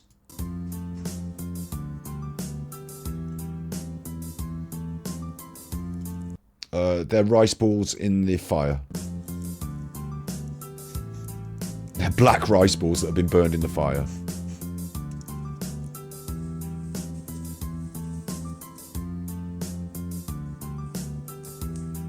That's old stale bread. It's got to be. That's a thermos of water. All of a sudden, the thermos has come out. It's a lovely looking thermos. Old and battered as it is, it looks like a good thermos. But why the thermos? I know it's a stupid thing for me to be picking up on, but like, why the thermos? Like, you've got all this, you've got a kettle, you use the kettle normally. Why the thermos? Is there something else in the thermos? Hang on. Soak them in a bath. It might be some sort of chemical in the thermos. It might be something else. Like, it might be alcohol again or something. Cold water, maybe. Yeah, maybe really cold water. I don't know. Like, it just seems weird to use the thermos instead of the normal water. So something's different with it. Maybe like hot. Maybe he's keeping hot water. He's got the kettle though. The stone goes on it again. Like I say, like, this is not high. Just get lids for your jars, please. The hammer. And we're putting some holes in a piece of bamboo. So this is going to be like a little bamboo cup with holes in it. And charcoal's going in that. Smashing that down. Hot charcoal as well. Okay, that's going to act as a filter. Charcoal acts as a filter, like that. It's going to take out, like, charcoal can take out like toxins. So, like, you know, if you sometimes if people like if the dog eats something it's not like supposed to, like chocolate, you give it charcoal. Like, yeah, charcoal's good for reduction of toxins and filtering. So I imagine that he's made some sort of rudimentary filter, and he's going to filter the, was it bread? What was in there? It was rice balls, was it? And he's made, and it's coming out pure. My guess is that was an alcohol that he cooked up in it then. Like, you know, he's brewed up an alcohol with rice balls and old bread, stale bread, to give it some flavour.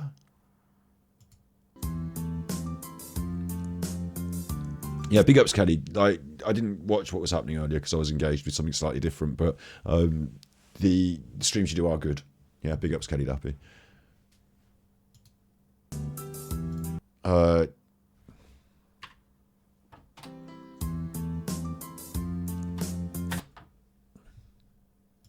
Soda. Bicarbonate of soda. He's got all these bags of powders, hasn't he?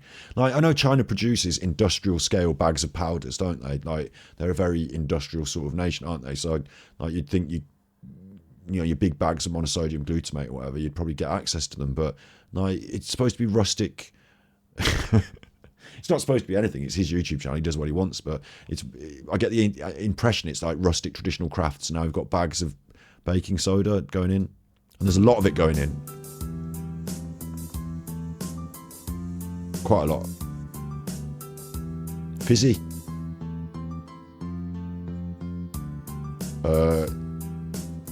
He's dripping it through the... He's dripping it through the funnel and...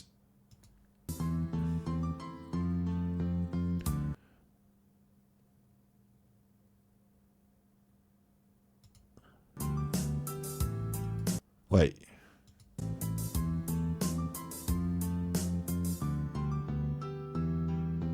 And now it's the shot that we started with. He's forming crystals. So,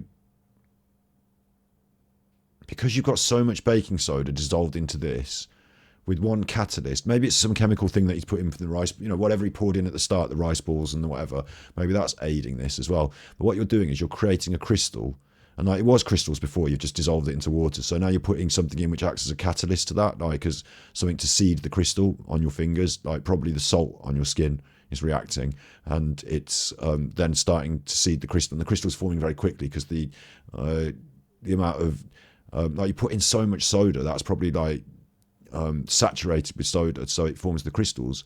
Or maybe there's a chemical reaction happening because of what you boiled in it in the first place. But my guess is it's just a real basic, simple... Oh, I didn't want to go back like that. My guess is it's just a really basic, simple... What?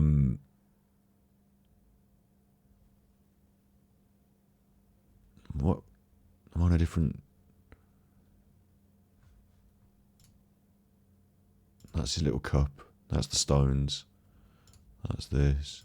My guess is it's a real simple chemical reaction. Like, where he's dripping out of there, because it's such a saturated solution of bicarbonate of soda, and it's dripping out, Like when it's hitting this, it's slightly evaporating and it's forming the crystal in this shape. Like, so I suppose it's like a little magic trick.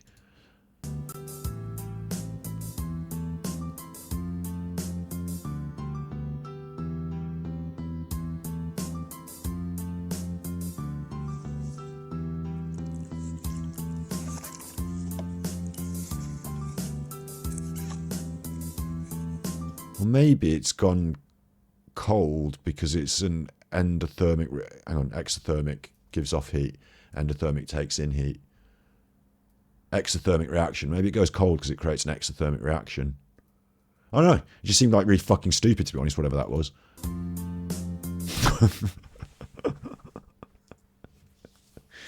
I don't think that was a food one. I just think it was some sort of science reaction, that like rudimentary backyard science that probably impresses the kids or something. I don't know.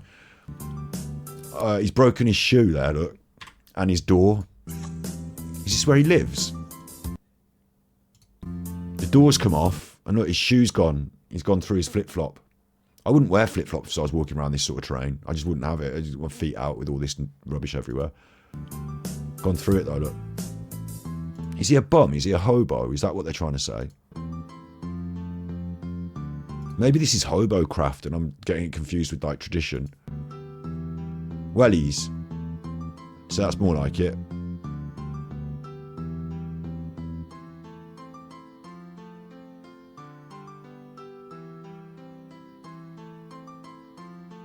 This looks like a dirty yard. Like it looks like animal pens. And the way they fashion it is so all the piss and dirt falls down this gutter thing, and he's put them down in the gutter thing. Yeah. It doesn't matter. He's collecting dung. Large quantities.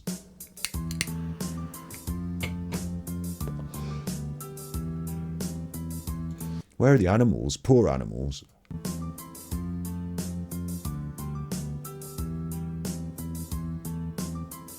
Got to hoy all that dung back.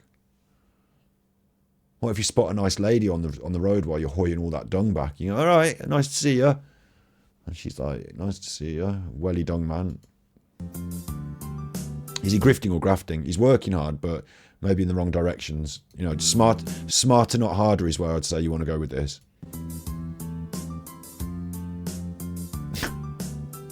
That's chickens he's got there, or poultry it looked like out there. So this might be even bird poop. And you've got to be considering the situation we've got with bird flu.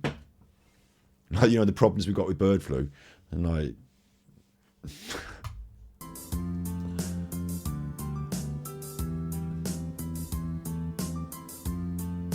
It's on the right trek. So you do get to see a bit more of the scenery here. It looks like he's like, out in the mountains, at least like he says he is properly a bit here. Over the little bridge. Why'd you keep this so far away from where you are? It's miles away.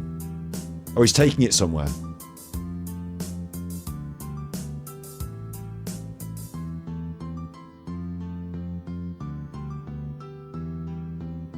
I don't know if it is chicken poop. It could just be like the general mess in an animal enclosure from like a goat or a pig or something.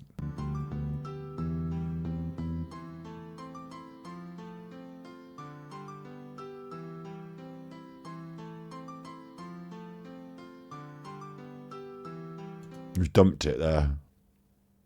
It's like your compost heap. That's not even a hack. That's just you just cleaned your compost heap out from your... And this is the last one on this video, and it is going to be a food hack, it looks like. And oh my god, that's a mussel, isn't it? A giant one. There is an argument even amongst the vegan community to suggest that an animal without a neural cortex, without I want to say Neuralink because I've got it in my brain, but I haven't got an actual Neuralink in my brain. I've got the word in my brain, but the idea that an animal without a nervous system means that it can't feel pain and it hasn't got a brain. So there is an argument to say that certain seafoods might be considered on the menu if you're going with the ethics of, I don't want to torture an animal so that I can eat it. I don't want to kill it so I can eat it. If it feels pain, it has its own desires in life, then I'd rather it just had its own life. And to that end, I will sacrifice a little bit of the food I like to eat still a very healthy, probably more healthy and varied diet that can sustain me in all the different food groups and nutritional ways I need, but without that animal suffering and slaughter. So with that in mind, like, this could be considered a vegan idea, an option. All of his food so far has been very vegan. There's not been any animals in it. So I don't know about this. I haven't eaten mussels since I've been vegan, but I don't know about the ethics behind it, whether the argument, which side of the argument I sit on. But this might look a little bit gross. So if you're about to, if you about to eat your tea or something at 11 o'clock at night, or whatever the time you watch this, then just be warned. This is probably going to get a bit gross, but it is only like, it's not a proper living animal. I say proper. It's still a proper animal, obviously, you know what I mean? But it's not like, the same sort of horrors as when they do live shellfish and stuff like that, where it's like a live squid and it's doing things like, so. I don't know if he steamed it already, because if it was me, I'd probably just put that whole thing, like a normal mussel I would. It'd probably take a long time to cook, but my guess is I would just cook it like I'm so used to steaming mussels, I just steam it. I used to work at a restaurant called Belgo. It just changed over from Belgo actually into a different restaurant, but all the people that worked there used to work in the old Belgo, so they always kept going on about it. And that was a steamed mussels restaurant. They used to have these big pans of them. So it's a great big mussel, isn't it?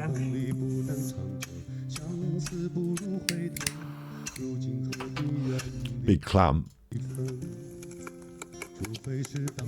Looks like someone's fannies that we know.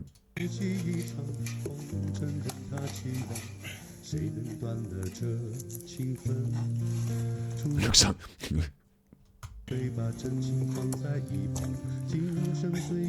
I mean, now I've seen it bigger, I don't think it's as, like, because I've eaten mussels in the past, and it's one of those things that it's seafood, it looks a bit gross, but you just sort of get it down you, and it's actually quite tasty with the what do you call it, the garlic and all that.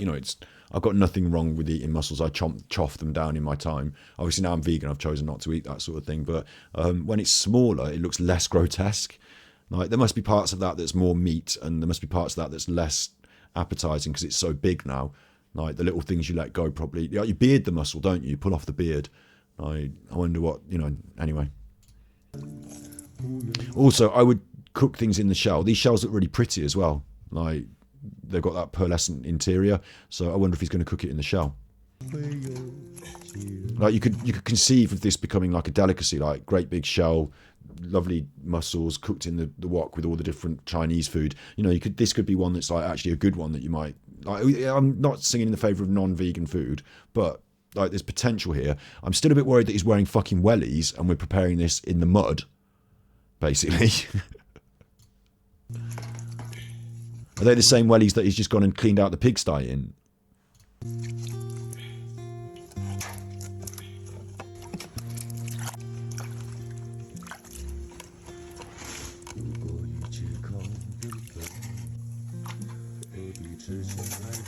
God, look at the size of that.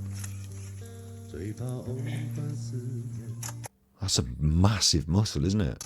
Massive clam. Massive clam. Bunk. See, he's got a proper plastic lid in that one. Well, it's not a proper plastic lid, it's a plastic bag, but running out of that, whatever that is. I don't know what it is, but I'm guessing it's alcohol again. Vinegar, maybe. Loads and loads of salt, I would assume, because you salt fish like this, don't you? Rubbing it in it. That'll be some sort of decontamination process, some sort of washing process, won't it? No? That's going straight in the pot. Banana leaf.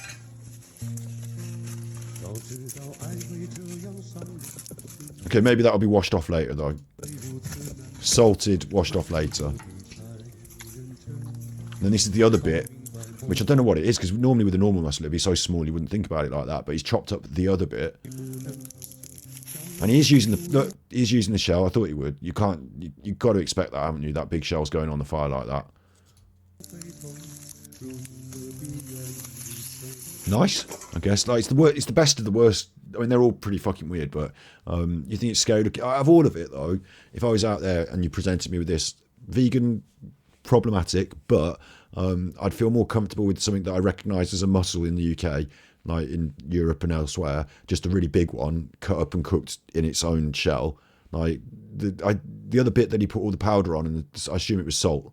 Like, that would still be okay because it's been, even though it's been salted. Like, there's less of a hygiene risk here. There's less of an issue as long as it's cooked thoroughly through, and I don't get seafood E. coli or whatever. I don't get food poisoning from that. I think this is probably the most normal, safest one. Like, you can imagine a restaurant taking a big clam like that and cutting it up and cooking it and presenting it in its shell. So maybe that's the. He's got loads of pumpkins behind him. Look now, don't this one. He's been growing pumpkins and he's got loads of them. I did that once. I grew loads of pumpkins at the allotment, and I had my navy boy, my dog, and we did come dine with me that year. This was before COVID. Like, we did come dine with me, which meant me and four. See, I don't have any friends. Me and four friends. Like, there was me, my sister. I won't name everyone, but two other parties, and we went round everyone's houses and did come dine with me. So you came to my house. I served at my come dine with me. I served, because I had all these pumpkins from the allotment, so I served, what was the starter? I did it, every dish I put pumpkins. So I can't remember what I did for a starter. I did spaghetti bolognese, vegan, but with pumpkin. I did pumpkin bolognese. So that was good. And then for pie, for the end, I did pumpkin pie, American style. I'm sure I did a pumpkin starter. But yeah, I did because I had fucking loads of pumpkins, so I made pumpkin stuff. And that was the point of it. It was like, welcome to food from my allotment. That's my come dine with me. And then my sister said that we had to do entertainment like they do in Come Dine With Me. So I provided everyone with an origami folding. Like, someone gave it me as a present, and I thought this is a good use for this. And everyone had a bit of paper, and on their paper was an instruction to do some origami. So that was my entertainment. But I didn't care too much if I won or not. Our friend won. She did Mexican night, so Mexican food and all that. And then we played games, and we had a piñata. And like, we all voted for that. That was the favourite. And then there was one where one night my mom sang an opera song on the random. So we had a good time doing Come Dine With Me. I can suggest it to you. I can suggest it if you've got a couple of friends. You don't have to have four of you, but you set it up like Come Dine With Me. You just say, like, we're going to each take turns at each other's house. We did it on Thursday. So we're all coming on Thursday, do your dinner, get prepared. And then once you've got it rolling, next Thursday's the next one. And you just keep doing it until somebody wins the money. There's no money. We didn't have money. But it's a good idea for we're going to do it again. Like, we just, like, the same friendship groupers keep saying, oh, we need to do Come Dine With Me again. We'll probably do it again soon. It does work. It's really fun. I mean, me and my no friends, we do a lot of stuff anyway. Like, it's not like we're not seeing each other in between and Come Dine With Me's, but for a specific, instead of a barbecue, when you get to that summertime as well, where you go to each other's houses for barbecues on the regular, like, on the routine sort of thing, like, Come Dine With Me night works really well. Like, and you don't have to go overboard. You just cook dinner for people and put on a bit of entertainment where you can think long and hard, or you can just do something simple. You don't have to win, My theory on it was that I do mine first, and I did mine first. I'm not going to win. Everyone's going to do better than me, but I get to enjoy all of them trying hard to better me. And that means I do the first night, I do the cooking, I get it out of the way. The entertainment's not that good, it doesn't matter. They're all going to try and win. So when I go to the next dinner, for 3 weeks then, I had dinner at other people's houses where they were trying really hard to do it good. That was good. I actually won because everyone else was better than me, so I got the best of it, if it makes sense. Does that make sense? What would Eddie, Luke and Alan cook? This would be interesting because Alan would like to be impressive, but he wouldn't like. Alan's more easy for me to work out. Alan would like to be impressive. Oh, this would really work. This would really work. Alan would like to be impressive, but he would cheat. Alan would be the one that uses a friend who knows how to do something. Something's pre-prepared, takeaways, that sort of stuff, isn't it? That would be Alan. Or he might have his own speciality that he thinks is his speciality, like steak and chips or something really basic. Really basic, and he'd knock that out, and he'd get cross if people didn't like it his way. Like, he'd serve it the way he likes it for him. Do you know what I mean? It'd be like his favourite dinner, the chips the way I like them, the peas and the steak, and he wouldn't care what anyone else thinks. So there'd be that would be Alan's night. I don't know about entertainment wise. Oh, entertainment, he'd do a talk, wouldn't he? He'd tell you about the court case. No, he'd do one of his he'd say, I am the famous armchair detective. Like, if he was on the show, this is what he'd do, is he'd say, I'm a famous armchair detective, so for tonight I want to talk you through a true crime mystery, and make it a bit like a whodunit murder mystery, but he wouldn't make them all play roles. He'd just do everything himself and talk about the Watts family. with Sarah Lever pudding. Eddie does Bakewells. I like that. Yeah, obviously Luke, we've got to say grass soup. Got to be on the menu. Has to be on the menu. But Luke would do the same. I think you'd also get steak and chips out of Luke. You know, I think you'd get a similar sort of one up from burger and chips. Steak and chips. I think that's probably what you get out of Luke. With Eddie, you get lamb, obviously. Eddie would do some nice lamb chops, little lamb cutlets, little fresh young lambs, little cutlets, and Bakewell tarts. I don't know what the entertainment would be with Luke and Eddie. Eddie's entertainment would be live in the lounge, obviously, wouldn't it? And then what they do those shots like they do on Come Dine With Me, where there's like Eddie stood up in front of the telly going, "Wow!" And then it cuts to like two people sat on the sofa giving each other the look. Do you know what I mean? And then in the taxi on the way home, 4 points. I really don't like Eurovision. Eddie got a bit out of control. It was all going well until we did the Eurovision bit at the end, and Eddie seemed to get really out of control. I had to leave in the end, 4 points. The question would be who would win, because Alan would undermine the others. He wouldn't give anyone a high score. He'd find reasons to pick at them and say, well, you know, it's all right, but this is how I would have done it in my restaurant, and like mine would be better, like, you know, and undermine them. So they would all get low scores off Alan. Eddie would bum up Alan's stuff and bum up Luke's stuff, wouldn't he? He'd bum them up. So he'd give them high scores. What would Luke do? What would Luke do? Luke would be eggy about the cooking. Luke would think he was the best chef, so he wouldn't want to give anyone else a good score for the cooking unless they really did good cooking. I think he'd veer on the side of Eddie's cooking. The entertainment, he wouldn't like Eurovision, but he might get into the music side of things a bit. Whereas the Alan stuff, the true crime, he's already shown a bit of an interest in that. So maybe like Luke's caught. Obviously, Luke, you know what Luke would do? He'd sit on the fence and be caught between the two and just say everything was good, no contradiction. So he'd vote for the same for both of them. So Alan gives them both a shit score. Eddie gives them both a shit score. Luke votes the same for both of them. So Alan and Eddie end up joint top. And it's determined by which one of Alan and which one of Eddie gives each other the better score. So Alan wins because he's not going to give anyone a good score, like not at all. Eddie would be a bit more generous on the score. So Alan wins out of all. Even though his evening is pretty shit, he wins by merit of everybody else doing slightly shitter and having something weird going on and stitching each other up. So Luke would cook his burgers, his flat press burgers. No, yeah, he might do that because that's his safe space, but also it's trying to impress people. So I think he'd do the same thing. I think he'd think, what's one up from burgers? And then he'd think steak, a nice steak, a good steak. And so you get steak and chips from Alan and from Luke. And like, even if you like steak and chips or not, that's what you'd get. Like if we're the last person in the party, if we're the other person that has to go to these dinners, imagine it's me and I have to go to those dinners. I get served steak and chips twice, and then at Eddie's I get the same thing, but it's lamb. Big up Eamon Holmes. Yeah, Luke's entertainment would be the most difficult bit, because what's he going to do? He's not going to be able to entertain either of them. Alan has Rimfire serve the steak. I wonder. If I was doing it and I had to entertain those fuckers as well, I'd do a coconut shy, except it's all of them on the coconut shy, and I throw things at their heads, put them all in the stocks and throw tomatoes at them, and they'd all say, I didn't enjoy that, when's it my turn to throw them at you? And I'd say, you don't get to throw them at me, this is all for me, I don't care if you give me a 1, eat your tomatoes, you shit. Peter Folding's got to be the last one. Peter Folding does his, and that would throw up, the scores are all up in the mix now, because I can't mentally account for 4 people doing the scores, but not off the top of my head like this, but Peter Folding would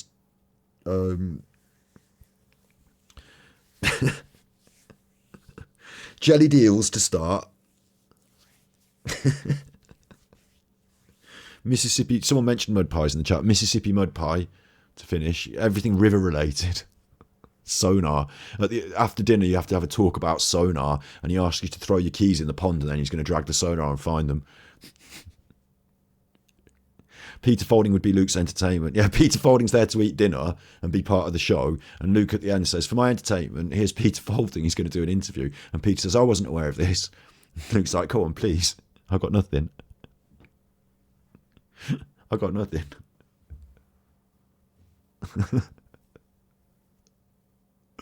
Llama on a spit. Oh, that's heavy. Take you on a helicopter ride, yeah. Free life jacket, you might need it. Wait, not that one. That one's stuffed full of cocaine. This one. Peter pays for all the votes.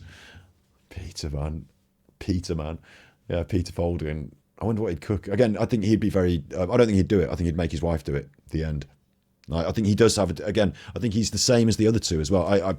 My guess is steak and chips from Peter Folding. Like, he's a bit of a boorish arsehole who thinks he's probably got a bit of a dab hand in the kitchen, but he probably only does like 2 or 3 dishes. One of them is probably something like a ratatouille or something a little bit complex, and his wife has to do fucking loads of washing up, and it annoys her every time he does his special, like, stroganoff or something. Like, he has to deal with it, and he probably puts together some sort of Eton mess dessert and steak and chips. Like, he probably likes it very simple, not having all the different foods touching each other.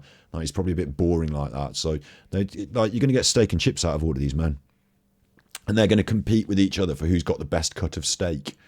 Like, and it's all just dead animals on a plate, so they can leave it. They sell life jackets in Tesco now. Really? Fucking hell.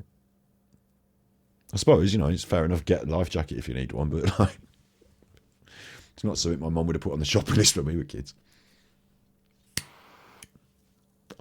Very nice Andras de Wolf. He'd dig something up from his garden, yeah, and it'd end up looking like this. He'd have to find it first with his sonar, his ground penetrating sonar.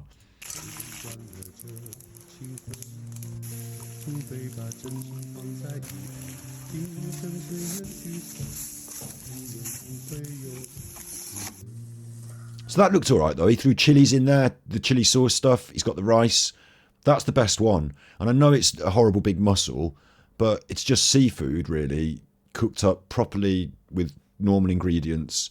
And actually the attractive quality of having it in its own shell, they do that in seafood restaurants. Like, there's nothing wrong with that. I probably would have sterilised the shell a bit better and served it in it as a... You know, there's a possibility I would have cooked it in normal cooking utensils and then served it in a nice clean shell instead of just cooking it in the shell. But I don't see much wrong with this one. You know, it's like campfire food, isn't it?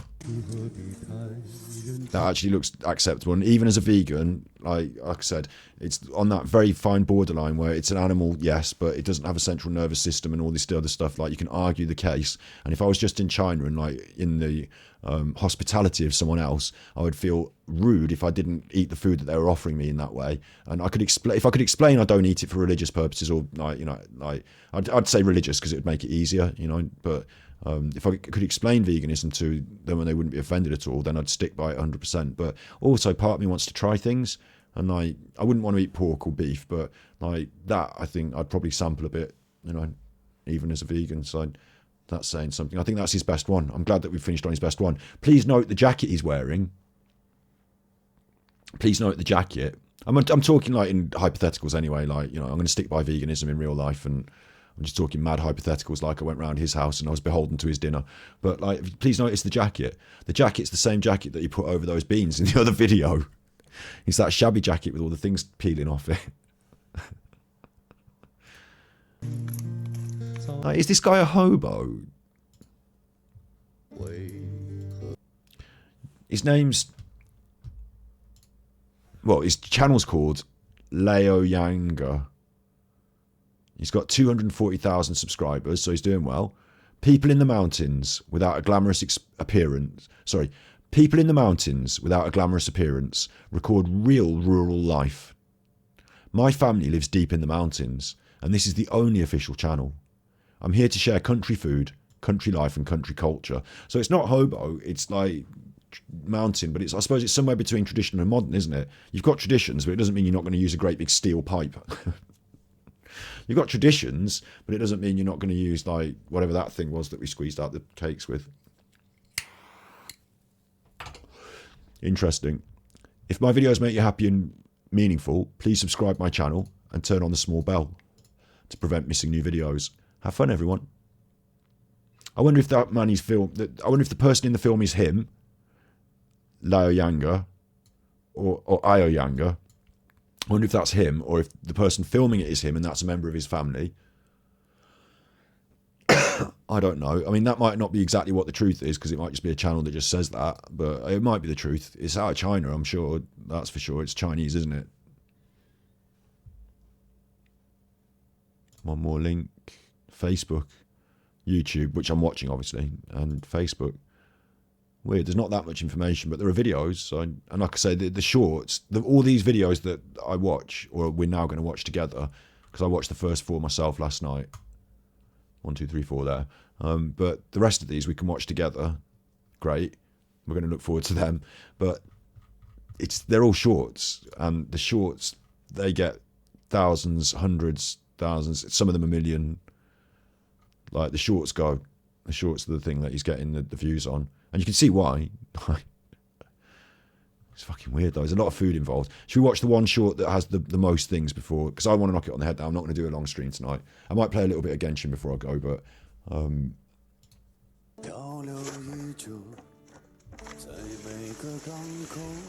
This is the one with the most views. This is the short that's got like over 1 million views.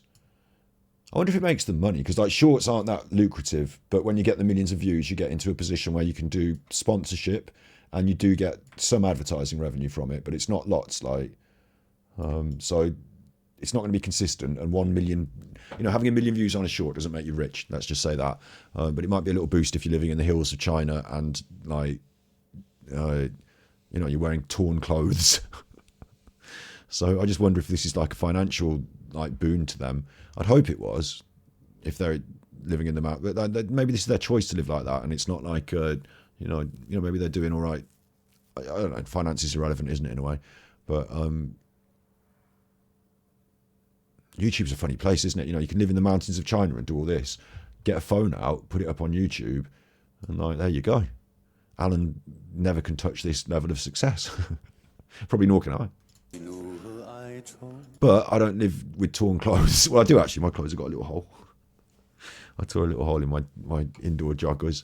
So maybe this is how I live in a different way in the UK. But then it's also important that if they're getting like financial reward from it, like is this how they really live, or are they just thinking up weird things to put on videos? That's another aspect. Good luck to them. Yeah, apart from the non-vegan things, which I think, because remember we're in rural China here and they're not showing us everything. I don't know exactly what they do in their lives. I've heard some pretty horrific stories about what they do to animals out in places, but apart from that, like yeah, good luck to him, I think. We just put some sort of skin in the wok. See, that looks like a snake skin to me. We're cutting around that. See what I mean? Like, this is going back to the start point where I said you don't know what's going on, and like no one knows what's going on. It even says at the bottom, purely handmade Hukin. I don't know what a Hukin is. So I'm having to watch this because at this point I want to know what the fuck's going on, and this is why his shorts are so popular. I think that's my vibe on it, is because until you see through to the end, and even when you get there, sometimes you don't know. That's the theme.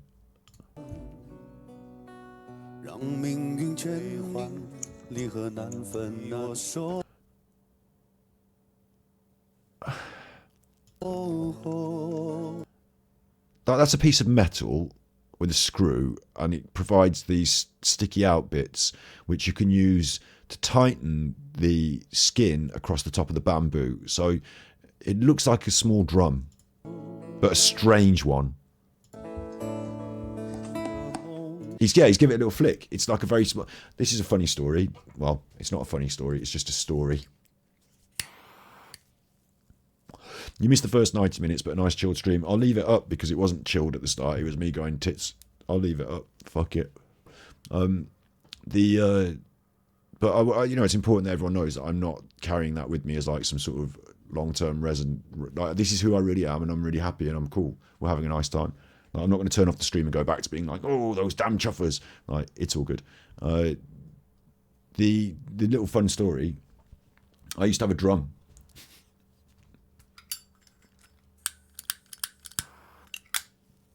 Did I buy it, or did someone buy it for me?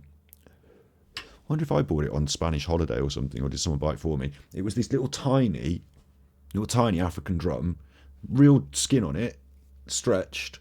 It's raining again. I couldn't. Big ups, Lisa. Please. Just to let you know how much we love you, Chuffer. Thank you. There's been a lot of Super that. Chuffer owes 3 hugs. Thank you. I really appreciate it. There's been a lot of that. Obviously, I appreciate love with money, but there's like the combination. But thank you. No, I appreciate it. Yeah, everything's going to be cool. Everything is cool. Thank you. My little drum. I need to tell you. I don't know. I need to tell you. I do need to tell people. I Google it. Tiny African drum necklace. I mean, I imagine they were mass produced, and you can get, yeah, like they're going to be mass produced things, aren't they? And you're going to be able to buy them on the internet. So it's this sort of thing. Mine was all black, and it looked like it had been hand carved, and it had a little drum skin on it like this, and it was a necklace that I wore around my neck, and the drum skin was stretched on it. So like when you give it a little tap, and you had to be really careful, just tap the middle, but it would make a little tick tick tick tick tick tick tick tick tick, like a little tap tap. And like theoretically that's a drum, like even though it's tiny, it would make a little tapping sound. So I had one of these. It was a little less elaborate than these ones. It was just all black with a little skin, and it was around my neck. And I used to get it out when I was really stoned. Like my friends from when I was like 17 will remember this, but not other people will. I used to get it out when I was stoned from around my neck, and I'd sit there just giving my drum a little tap, like in time to the music or whatever. Just playing my tiny drum, and like sometimes people who didn't know would say, "What are you doing?" And I'd say, "Oh, would you like to play the tiny drum?" Like there it is. That's what I'm doing. I'm really stoned, and I'm having a great time. So the tiny drum, it occurs that makes me think of my tiny drum because it's a tight skin across a piece of. I mean, I don't know what he's doing. Maybe he's just cleaning it off. But he did give it a flick to check it was like dong dong. And now we're sticking these red things in the bamboo. We've taken that off now. That's done. That structure around it was just to force it on, stick it on. That's done now. We can remove the structure thing. And again, like another point I like to think about is he's got this in his shed then. He's not that much of it. He's got a piece of iron that's got these spokes that is designed for stretching a skin across a piece of bamboo. He's just got that in his shed along with the chisels. Like he's got such a weird toolkit of items. This looks like a string instrument.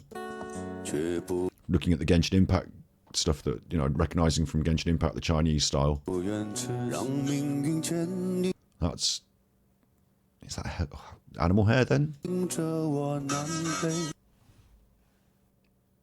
The animal hair bow is wound around the string.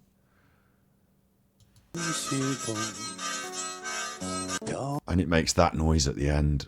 This is a short, so I can't get to the end again. I'm not going to force you to listen to it again. What was the point in that if that's the result at the end? I need to rewind that. Maybe it'll be on one of the longer videos when we watch the longer videos, but I'm not going to rewind it because fuck it. But I'll have to watch it all again if I want to. And that's why people watch it all again. It's because they want to hear that sound again at the end. So I guess we have to. But it wasn't worth the time, was it? Because it sounded like shit.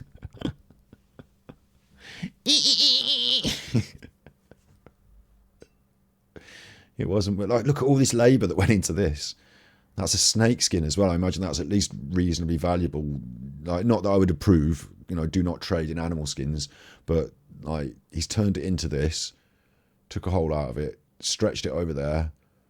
I imagine it must be glued on in some way, but it doesn't seem to be. It just looks like it's stretched on, and it's the stretching process that keeps it on in some way. He's got he's cut. Yeah, no, he's glued that. You can see there's all glue around it. So he's glued that on. He's strung the string. The horsehair, I imagine that it must be, then winds around to create the bow, and the sound of it.